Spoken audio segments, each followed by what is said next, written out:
Hello everyone. Today I'm going to talk about idioms. Do you know the idioms on this page? When can we use idioms? I think one of the ways we can use idioms is in our writing. Today, I would like to introduce a few idioms which can be used in writing a letter of advice. Now, let's take a look at our writing question. You are Chris Wong. Your friend Rachel is facing exam stress. She cannot sleep well and has a headache when having lessons at school. She goes to after-school tutorial classes every day, but her academic results have shown no improvement. She is quite depressed, so you are worried about her.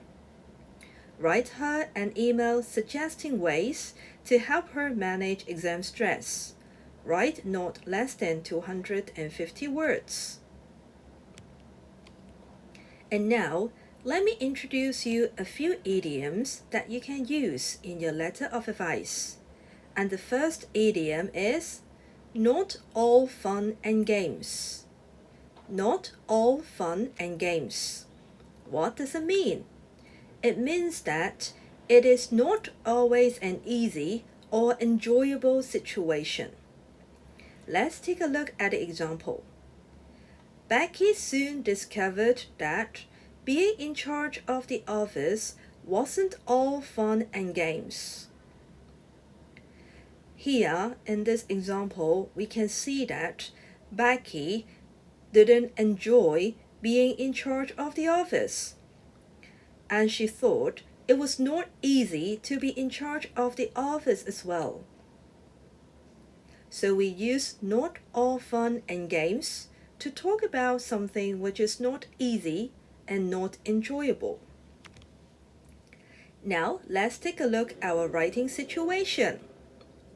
She goes to after-school tutorial classes every day, but her academic results have shown no improvement. When we write a letter of advice, we have to show our understanding to our reader. So we may write like this. It's sad to know that you have to attend after-school tutorial classes every day. You must be very tired. My question is, where can you put the idiom, not all fun and games, in the above idea? Let me give you some time to think about it.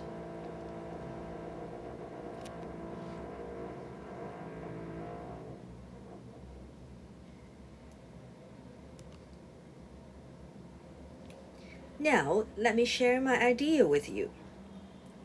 I would say it like this. Attending after-school tutorial classes every day isn't all fun and games. You must be very tired. So I have used isn't all fun and games to replace it's sad to know that. I use the idiom in this way to tell her that it is not easy and it is not enjoyable to go to tutorial classes every day. She must be very tired. Now, let me talk about another idiom. Bang your head against a brick wall. Bang your head against a brick wall. It means that you are in a situation where it is impossible to achieve or change something and you feel very frustrated. Let's take a look at the example. These people just won't listen, and you cannot keep banging your head against a brick wall. It means that no matter what you do, what you say, are meaningless because these people, they won't listen to you. So why are you doing that? So you should stop doing that because it's useless. Now let's take a look at our writing situation. She goes to after-school tutorial classes every day, but her academic results have shown no improvement. Then what kind of advice I can give her? Attending tutorial classes every day seems not helpful at all. You may need to think of other ways which can improve your learning proficiency. So my advice is, it is not helpful at all. Stop attending tutorial classes every day. So the question is, where can you put the idiom in the above idea?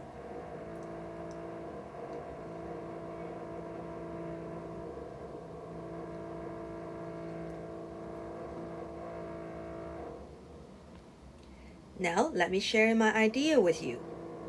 You cannot keep banging your head against a brick wall by attending after-school tutorial classes every day.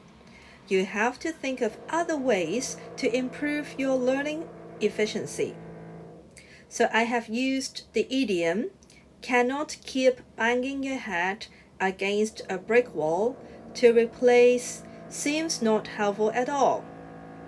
So I have used this idiom to tell her that it is useless, it is meaningless, and it cannot help you to improve your academic results by having tuition every day.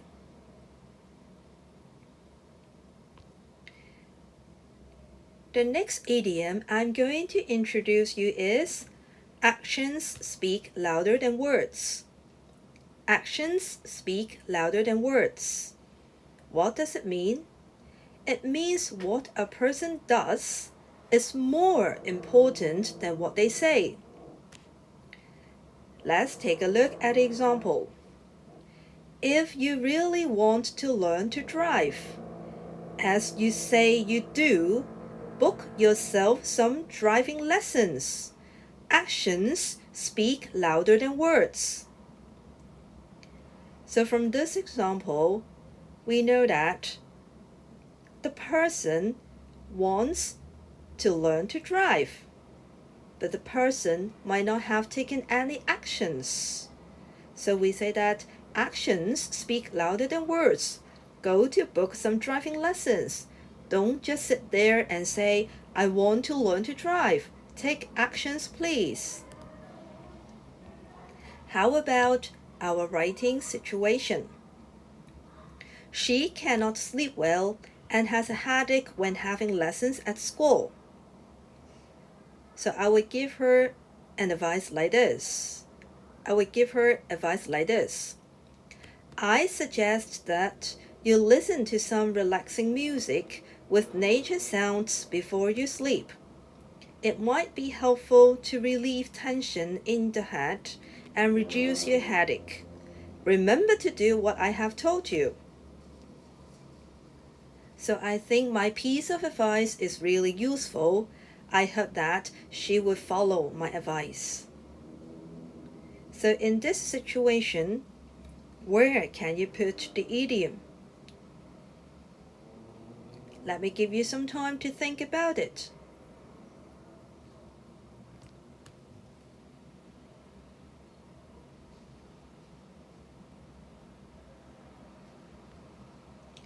I would put it like this.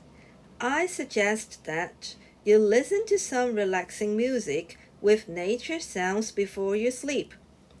It may be helpful to relieve tension in the head and reduce your headache. Remember, actions speak louder than words. Try that out tonight. So here I'm saying that listening to some relaxing music will be very useful to help her relieve her headache. So I encourage her to take actions. So I have used the idiom, actions speak louder than words, to replace, remember to do what I have told you.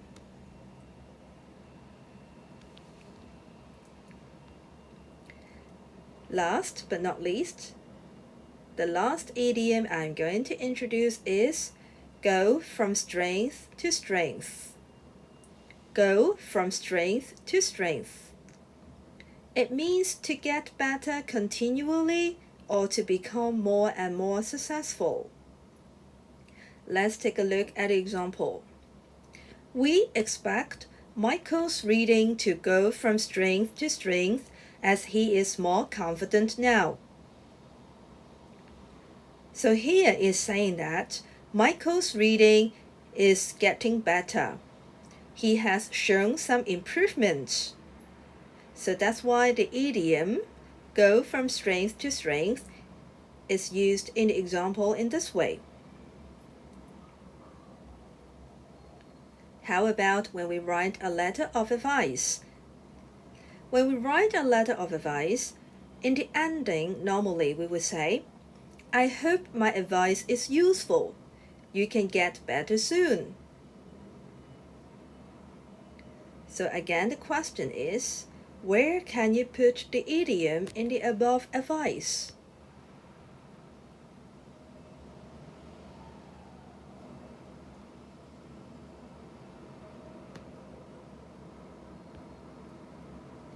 So I will put the idiom in this way.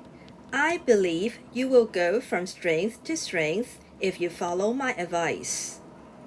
So I believe that if she can follow my advice and she really takes action to follow my advice, then she will make some improvement in her academic results and her headache might be reduced.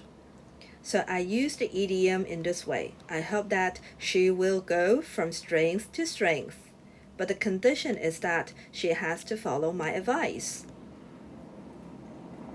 I hope you find my idioms useful and you will use the idioms in your letter of advice. Thank you for watching and bye-bye.